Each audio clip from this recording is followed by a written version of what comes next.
दोस्तों नमस्कार। आज हमारे इस पंख के चैनल में वैज्ञानिक उपकरणों के बारे में हम बात करेंगे।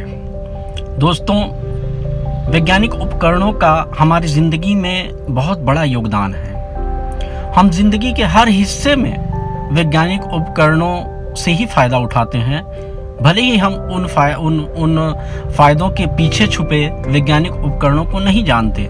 कुछ को जानते हैं जो हमारे सामने होते हैं, कुछ ऐसे हैं जिनका नतीजा हम देखते हैं। यानी कि जैसे कि मौसम का ज्ञान है कि आज मौसम क्या होगा, कल क्या होगा, परसों क्या होगा, इसके बारे में जो जानकारी मिलती है वो वैज्ञानिक उपकरण से मिलती है और जिसे हम अपने ऐप्स के ज़रिए से या किसी और ज़रिए से जानते हैं। आज हम 10 वैज्ञानिक उपकरणों के बारे में बात करेंगे।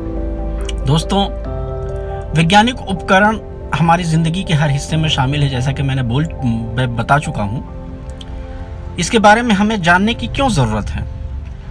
इसके बारे में हमें जानने की इसलिए ज़रूरत है कि ताकि हम वैज्ञानिक समझ को बढ़ा सकें, और वैज्ञानिक समझ को बढ़ाने के साथ साथ हम अपने अंदर वो चीज़ पैदा कर सकें जिससे हम यह जान सकें कि यह सारी चीज़ें वैज्ञानिक उपकरण के ज़रिए से होता है और विज्ञान का कितना बड़ा योगदान है। इसके अलावा हमारे जो बच्चे हैं, जो जनरल नॉलेज से संबंधित हैं, जो जनरल नॉलेज को बढ़ाना चाहते हैं, ऐसे लोगों के लिए भी मैं यह सीरीज़ बना रहा हूँ ताकि वो इस सीरीज़ को देखें और उनको आगे बढ़ने से पहले उनको वैज्ञानिक सीरीज़ों के बारे में, वैज्ञानिक उपकरणों के बारे में पता हो।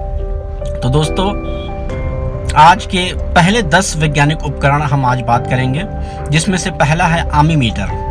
आमीमीटर वह उपकरण है जो विद्युत की धारा को नापता है, यानी कि विद्युत कितना गया है, किस तरह से गया है, उस चीज़ को यह नापता है और इसके ज़रिए से यह बताता है कि कितना विद्युत उपयोग किया गया है। जो हमारे घरों के सामने मीटर लगा होता है उसे आमीमीटर कहते हैं। दूसरा है अल्टीमीटर।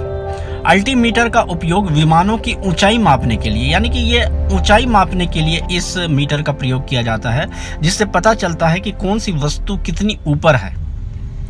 तीसरा है आइडियोमीटर।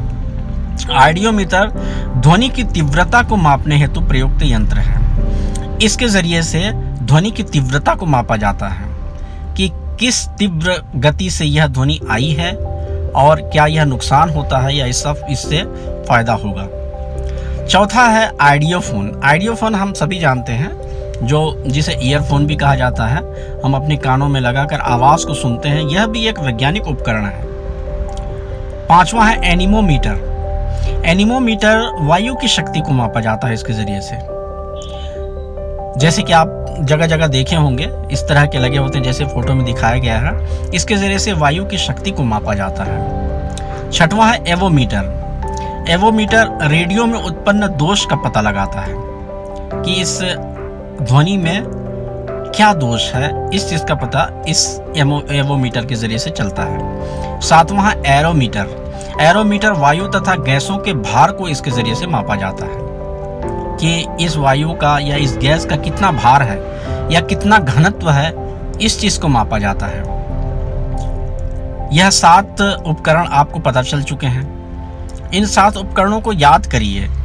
इसके अलावा और भी 3 मैं बताऊंगा, लेकिन हम जब वैज्ञानिक उपकरणों के बारे में पता करते हैं तो हमें लगता है कि इसे हमने देखा हुआ है और इससे हमने फ़ायदा उठा रहे हैं, इस बात का हमें पता लगाना बहुत ज़रूरी है। 8वां है एक्यूमुलेटर।